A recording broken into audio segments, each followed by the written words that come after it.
Baru saja muncul peringatan yang langsung berdampak pada dompet orang Brazil. Perang di sekitar Iran ditambah dengan terhambatnya jalur di Selat Hormuz meningkatkan risiko terjadinya guncangan global pada minyak bumi. Minyak bumi bisa mulai langka antara 15 dan 20 April menurut analisis pasar, yang mulai beredar berdasarkan skenario dari JP Morgan tentang guncangan di Hormuz.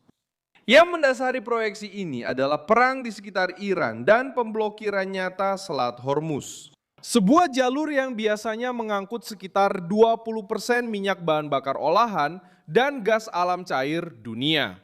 Reuters melaporkan bahwa harga Brent sudah naik lebih dari 50% sejak awal perang. Dan pasar sedang mempertimbangkan skenario ekstrim, termasuk harga minyak mencapai $200 per barel. Jika krisis mencapai fasilitas yang lebih sensitif lagi, hal ini menunjukkan mengapa peringatan dari JP Morgan menjadi semakin penting. Sekarang bukan hanya volatilitas yang dibicarakan, tapi juga risiko nyata, kelangkaan, dan kekacauan pasokan global. JP Morgan menilai bahwa Asia yang membeli sekitar 80% minyak yang diangkut melalui Hormuz kemungkinan akan menghadapi kekurangan bahan bakar yang akan memburuk antara bulan April dan Mei. Ini penting karena ketika Asia bergegas untuk mengamankan pasokan, mereka menarik kapal, produk turunan, dan stok dari seluruh dunia. Guncangan ini tidak lagi bersifat regional dan berubah menjadi perebutan pasokan secara global. Disinilah peran Brazil menjadi penting. Brazil memproduksi minyak, tetapi masih bergantung pada impor untuk sebagian signifikan solar yang dikonsumsinya. Reuters melaporkan bahwa sekitar 25% solar di Brazil diimpor. Itu artinya, ketika pasar luar negeri terganggu, naik atau terlambat, Brazil akan merasakannya. Tidak perlu terjadi kekurangan minyak mentah di dalam negeri agar terjadi kesulitan. Cukup jika solar import langka, biaya penggantiannya mahal, atau logistik di pelabuhan menjadi kacau. Begitulah cara perang yang jauh dari sini mulai mempengaruhi panen, truk, transportasi perkotaan, dan biaya hidup. Itulah sebabnya, rentang waktu antara 15 hingga 20 April menjadi sangat penting dalam narasi ini. Proyeksi ini didasarkan pada gagasan bahwa kapal-kapal yang tidak lagi melintasi Selat Hormuz sekarang akan mulai terasa kekurangannya dalam beberapa minggu ke depan, seiring dengan habisnya stok yang telah dikontrak sebelum krisis pada barang-barang yang beredar. Dengan pemahaman ini, pertengahan April muncul sebagai waktu ketika tekanan pasokan mulai terlihat di Brazil. Meskipun cakupan awal bank tersebut lebih terfokus pada wilayah lain yang lebih rentan. Dengan kata lain, tanggal tersebut menjadi titik kritis karena menggabungkan lalu lintas laut, pengisian ulang stok, dan perebutan global atas bahan bakar.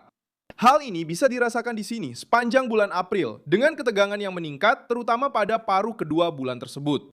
Bukan karena sudah ada konfirmasi resmi tentang kekurangan pasokan nasional, tetapi karena guncangan sudah dimulai lebih dulu di Asia, menyebar ke pasar lain, dan sudah memicu respon darurat di berbagai wilayah.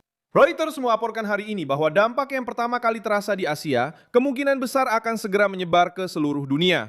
Seiring dengan kilang dan importir mulai berebut pasokan yang langka di luar wilayah perang. Inilah logika yang mendorong proyeksi tersebut, di mana risiko pertama kali muncul di Brasil pada solar.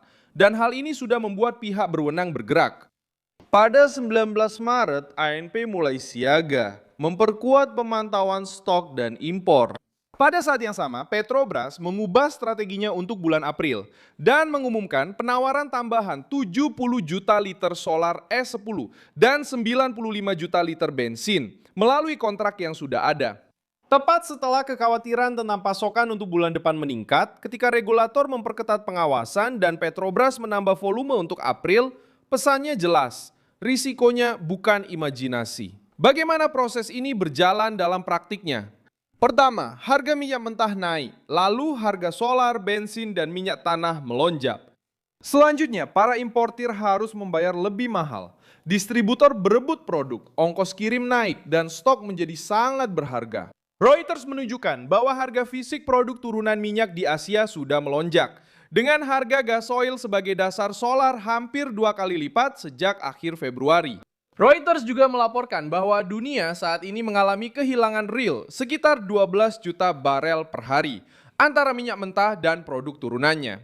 Inilah jenis tekanan yang mengubah proyeksi keuangan menjadi ketakutan nyata akan kekurangan.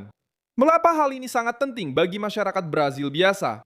Karena solar, mahal atau langka, tidak berhenti di SPBU. Solar masuk ke biaya pengiriman, masuk ke makanan, masuk ke transportasi, masuk ke pembangunan, masuk ke harga akhir, hampir semua barang. Dan masalahnya tidak selesai hanya karena berhasil mengekstraksi minyak. Hambatannya ada pada produk turunannya, pada impor, pada logistik, dan pada waktu pasokan kembali. Karena itu, proyeksi dari JP Morgan menjadi sangat penting dalam perdebatan ini. Proyeksi itu tidak hanya membicarakan tentang harga barrel yang lebih mahal. Proyeksi itu menunjukkan adanya jadwal tekanan yang semakin meningkat, dengan bulan April sebagai pusat krisis. Sampai saat ini, belum ada kekurangan resmi yang diumumkan di Brazil. Namun, proyeksi pasar yang menunjukkan kemungkinan mulai terjadi pengetatan pasokan antara 15 hingga 20 April mulai masuk akal bagi banyak orang. Pertama pada solar, lalu di seluruh rantai pasokan. Ketika salah satu jalur paling strategis di dunia terhenti, seluruh dunia merasakannya, dan Brasil tidak terkecuali.